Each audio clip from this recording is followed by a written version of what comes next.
Let's head on out to the fan hotline as the Browns kick off training camp. Kind of officially. It's the first full team practice. He's an outstanding writer for NFL.com. He is Nick Shook. Nick, good morning, bud.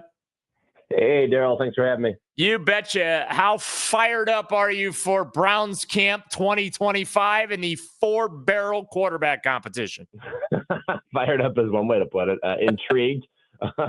Ready to see the madness, I suppose, and see how this all shakes out. Fascinated probably more than anything just by how a team can navigate a situation like this. We just don't see these very often, especially without one clear-cut starter or some sort of long-term future plan in place. So, yeah, excited to see how it shakes out. Just because I would like those in Cleveland and those who support the Browns to get some sort of understanding of where this team is headed at the most important position. Best way to pick the quarterback: flip coins, draw straws, or pick a name out of a hat. Pin the tail of the donkey. It's a better answer. It's new. We should try that probably. Yeah. I mean, yeah, we haven't gone wrong with that one yet. So I can't necessarily knock that, right? It could work. You never know. I like it. Can you legitimately, Nick, have a 4-quarterback battle in a training camp, or is this more of a two quarterback battles that the Browns are going to have? Yeah, I think it's the latter, unless one of the youngsters blows them away. And then you get a lot of time, but we're not in the days of 2 days anymore, really. Don't get me wrong; these camp days are long, and whether it's on-field work or stuff in meetings and guys going through walkthroughs late at night, before the next session of practices and everything else. There are ways to make gains, but with the limited amount of reps that they work with now under the the CBA agreement and everything else that they've kind of negotiated over the years to make this portion a little bit easier on their bodies, understandably so to a degree. You just don't have as many reps, but I mean it's more than you're going to get in season. So I guess there's some way to reveal a little bit about these guys. It's really about intent. Do you go into camp knowing that you know what Joe Flacco is and you need to see it from Kenny Pickett, but you really want to know between these two rookie quarterbacks who might be the better one? Or do you go in with the idea that you are trying to figure out your order of 4, which, by the way, I think could realistically be an order of 4 and not 3. And, you cut one at the end of camp, or you try to hide them on the practice squad or that sort of thing. I think that if you go with the latter, you could discuss, kind of reveal a little bit more. But yeah, I mean, in the way that we look at a quarterback competition and we think about reps and everything else, there's just not enough to go around to really get a good look at all 4. If you were in Kevin Stefanski's shoes or Tommy Rees's or Andrew Berry's, what would you do with that spot and these 4 guys? Would you keep all 4 after the cut down day and maybe see if you can go a week or 2 with them, or would you try and pare things down before you get to that preseason finale and you ultimately make a decision who your starter is going to be? Well, with no disrespect to Joe Flacco, I would try to turn this into a 3-man competition and try to weed somebody out relatively early to get it down to a 2-man competition, so that I don't have to keep all 4, so that I can have that extra roster spot to use elsewhere. And I think, honestly, when they drafted Dylan Gabriel, when they moved up to get him, that was the idea. It's just that Shedeur ended up being available still in the 5th round. And, what's the risk of a 5th round pick on a guy like that? So I would try to, work it down to 3, or I would at least keep my eyes, peeled for, potential injuries elsewhere. And, if you want to move one of these guys or not. But if you think about long-term planning and you think about, where Joe Flacco is right now, you know what he is. There's nothing to learn about Joe Flacco other than, hey, do you still have enough in the tank to play, which is kind of debatable based on how he played in Indianapolis last year. What you don't know is, where is Kenny Pickett? Can he be a guy that can handle the starting job? He's still young. Is he a guy with a future, or do we need to figure out what we have in these 2 rookies? But you kind of have to move one aside to figure out who you have in the rest of the other 3, with the idea that, all right, let's not hold all 4 on the roster going into week 1 of the season. Nick, what needs to happen between now and the end of the regular season for us to be having a conversation talking about, maybe the Browns didn't necessarily find a franchise quarterback, but this year at that specific spot can be viewed as a success? That's a great question, because in this all or nothing business that is the NFL, you either discover that you have the guy or you don't. I mean, if you look at Pickett's time in Pittsburgh, it took him a few years for them to realize that they didn't want him. He had his flashes, his moments, he had his concussions, he had his other injuries. And I mean, I remember talking to, a Steelers assistant going into the 2023 season and saying that, this has got to be the year for him. This is it. Like, this has got to be the year for him. No, in fact, it was going into last year. And then, a few days later, they parted with him entirely and went for Russell Wilson and Justin Fields. So that figuring that out, I think, would be considered a success. If you could, figure out if he's going to be anything more than a career backup, which I lean toward him being a career backup, it would be a great success if you could get some sort of proof out of Dylan Gabriel or Shedeur Sanders that you have a guy who could at least compete for a starting job going into 2026. And if you get none of that out of all of this, it would be a success if they were just competitive enough to be worth watching on Sunday, no matter who's playing quarterback among those four. NFL.com's Nick Shook joining us on the fan hotline. Nick, with the Quinshon Judkins situation, do they need to bring in another running back here? Yeah, I mean, they threw a lot at the position going into this season, and understandably so, because it's been a revolving door at the position for the last 2 years, ever since Nick Chubb really got hurt in that Week 2 game against Pittsburgh a couple of years ago. I liked the way it looked on paper going into camp with all these options.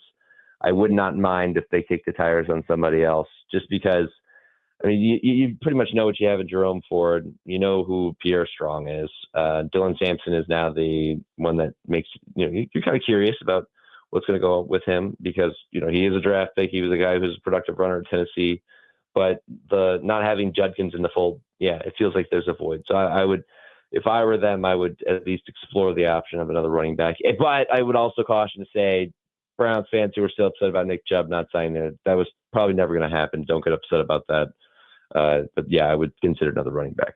As the Browns look to return to their old offense that Kevin Stefanski brought here in 2020, and you look at what that running game looked like when this Browns era was at its peak, and you look at maybe who could replicate that, what names do you think of as running backs that are potentially available, that could come in and maybe make some slight impact in that room? Running backs who are available is a little bit trickier of a question, because it's a position that, we see a lot of committee backfields in the NFL, and then we see the handful of stars in the NFL, and you kind of don't really get anything in between. I mean, I think about guys like, Aaron Jones, who actually did pretty well in Minnesota last year, but I think more about the Dalvin Cooks, the one-cut guys. And yet, it's, when it comes to the current state of the league, it's, you just throw a certain amount of, a certain guy back there, and then, he has some success. So I don't know if I can say off the top of my head, among the available running backs who would fit best, but I would definitely look for the one cut guys that you're going to run that bit of a wide zone. You're going to build out a play action. You just need them to kind of, sift through the defense, hit the one cut and go. I would keep an eye on one guy, Dalvin's younger brother, James Cook, in Buffalo, because it seems like Buffalo doesn't really appreciate him very much and haven't really, it participated in contract extension talks with him, and have been pretty, obvious that they don't really want to do that at the position. He's still under contract this year, but long term, if everything works out and this entire regime doesn't change in Cleveland, I'd keep an eye on him. Is Mason Graham one of the most or least talked about top 5 picks in recent memory? Yeah, right behind the most least talked about number 1 pick in recent memory in Cam Ward. And that's what happens when a team trades up to 2 to draft Travis Hunter. And, when you have the collection of other players in this draft. This is going to be a weird draft. We already kind of knew that going in, that it wasn't a great draft overall. I think that a lot of the steam that would come with the 5th overall pick in a town like Cleveland was kind of eliminated when they traded back from 2 to 5 to spend that pick and didn't draft Hunter, which I think we'd heard a lot of people convincing themselves over multiple weeks that that's who they wanted them to take, and so on and so forth. But I don't think it was a terrible move. I think it was the smart move, because Travis Hunter, as my friend at Sports Illustrated, Connor Orr, described very astutely right after the pick. Travis Hunter is a great football experiment, and I think that football experiment did not need to take place within the current state of the Cleveland Browns organization. I think that the Browns did themselves a favor by trading back, getting the extra first-round pick next year, and avoiding all the spotlight and attention that comes with having Travis Hunter, because I don't think that they're necessarily built to maximize his talents on both or either side of the ball right now. And Jacksonville can be the one to take that risk. And there's a domino effect there that affects Cam Ward, it affects Mason Graham, and it affects the excitement for a player who is playing a position that typically isn't very glamorous. But I think Browns fans are going to be really pleased with him over time. I do. I think it was a smart decision, and they'll be really pleased next year to have that extra first-round pick too. Do you think that just as far as football goes, we should be talking more about Cam Ward after being the number 1 overall pick? Absolutely. It kind of mystifies me, to be honest with you. Other than the way that I just explained it is the only way that I can kind of make sense of it. But, this is also part of the fact that he's playing in Tennessee, that, even unless they're absolutely amazing, the Titans are a team that struggles to make national headlines. They just are. They were the number 1 seed in the AFC a few years ago, and they lose at home in the divisional round to Joe Burrow's Bengals on their way to the Super Bowl. And it feels like nobody's talked about them since then. And they had some good teams over the years, but they're just not a super, I don't know if I would like to say super marketable, but they're just not one of the legacy franchises. They're not one that commands a lot of attention outside of the Nashville area. So the fact that they got the number 1 overall pick, who is not overly expressive off the field, kind of a perfect marriage if you think about it, but it's a lack of, a headline generator. It just, there's not enough attention paid to it, especially when the guy right after you is somebody who certainly commands a ton of attention. But Cam Ward, I think, is going to steady this franchise in Tennessee and be a good player, and if not a great player, and be exactly what they needed at quarterback. And we'll end up talking about him before long, because you can't ignore, successful football players in the NFL for very long. Nick, the Browns going to unveil their 3rd helmet. It's most likely going to be brown. We saw the whatever that was, the Bane uniforms the Steelers put out. The Saints now have a gold jersey. Are we getting to a point where the uniform thing's starting to jump the shark here, not just in the NFL, but in pro sports in general? No, Daryl, you're such a throwback. No, I'm just kidding. I hate on everything. I'm a wet blanket.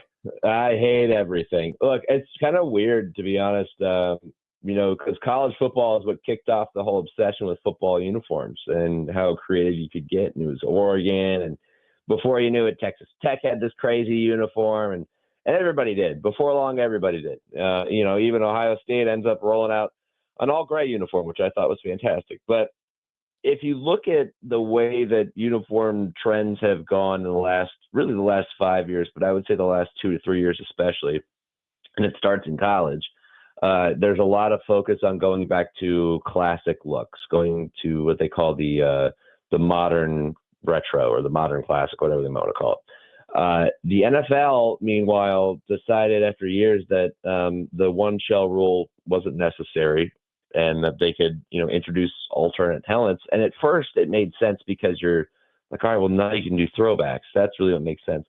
And then other teams just got creative with it and got kind of wacky with it and just rolled out whatever type of different helmet they wanted. And now it's kind of opened the floodgates to do all these different things with uniforms. Now, I am not upset about, some of the ambitious endeavors and upon which the teams like the Chargers have embarked, or the Saints bringing back the gold jersey, which they've only worn once for one game in their history. But I think that the alternate helmet stuff has gone a little too far. The Jaguars white helmet, the Packers white helmet. The Packers don't need a white helmet. Not every team needs an alternate helmet, I think, or at least makes one just to make one. And so, yeah, I think we're getting to that point where we're gonna get some uniforms where we're gonna think, yeah, it probably shouldn't have gone that far. I'm a little curious, if not concerned, to see if the Browns end up in that group. We'll see. We'll find out here in a matter of either minutes or hours what they came up with. Nick, you're the best as always. Really appreciate you, my friend. Yeah, thanks for having me, guys. Really appreciate it. All right, there you go. He is Nick Shook from NFL.com.